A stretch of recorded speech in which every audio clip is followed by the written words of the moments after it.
مینه خواږه ده او په مور او پلار خواږه دي. مینوال چې دغه جینۍ د خپلې د مینې لپاره خپل مور او پلار او وروڼه خویندې خپله رشته ټوله پرېښودله او خپلې مینې خالق سره لاړله، د کور نه ووته او لاړله ځانې په شرمونو باندې وشرموه. د دغه جینۍ او دغه خالق اخرنی انجام عزتمنو مرګ و. راځئ مینوال تاسو موږ سره په دې ویډیو کې کتلی شئ چې تاسو ته پوره معلومات در ورسېږي. دې معلومات نه مخکې زه تاسو ته د یادګینه وکړم تاسو کو چینل زموږ په دې سوپر کلیک چینل کې نوي وئ، چینل هم نوي سبسکرایب کړئ. مهرباني وکړئ تاسو زموږ د سوپر کلیک چینل ته سبسکرایب کړئ، خوا کې ورسره د ټالۍ نشان ووهئ. ښه یوه نوې معلوماتي ویډیو تاسو ته په اسانۍ باندې در ورسېږي. عزتمن نصابه د پنجاب په یونیورسټیانو کې دا غلط کارونه ډېر سخت عام شوي دي. د عزتمنو خلک او جینۍ مینه محبت باندې واده کول غواړي، خو مینهوالو خلک کور کې حل نه شي ویل چې زه یې نه واده کوم. جینۍ همدغه شانتې وه چې اخر کې دوی مجبور شول او د کور نه وتښتېدل.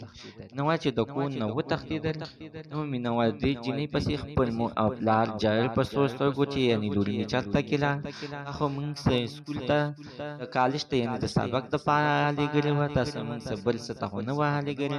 مور او پلار همدغه فکر کولو چې یعنې لور مې چېرته کې چا تښتولې ده او چا بوتلې ده، یا به ورسره غلط کار کوي، یا به ورسره چا په زبردستۍ باندې واده کړي، یا به چا وجلي. مور او پلار ته د دې خبر علم نشته دی، یعنې لور مې عشق شروع کړی دی. خلک هم همدغه شانتې وو، خلک به بیا هم خپل کور سره رابطه ساتله پټه پټه.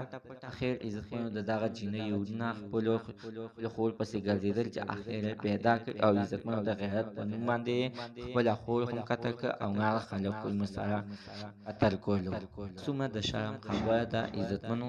الله تعالی دې نو مسلمان د داسې حادثې نه وساتي. زموږ د عزتمن ته نن ورځې معلومات د دې ځای پورې د نوي معلومات دپاره د سره زموږ د سوپر کلیک چینل د سره سبسکرایب کړئ، خوا کې ورسره د ټالۍ نشان ووهئ چې ښه یوه نوي معلوماتي ویډیو تاسو ته په اسانۍ باندې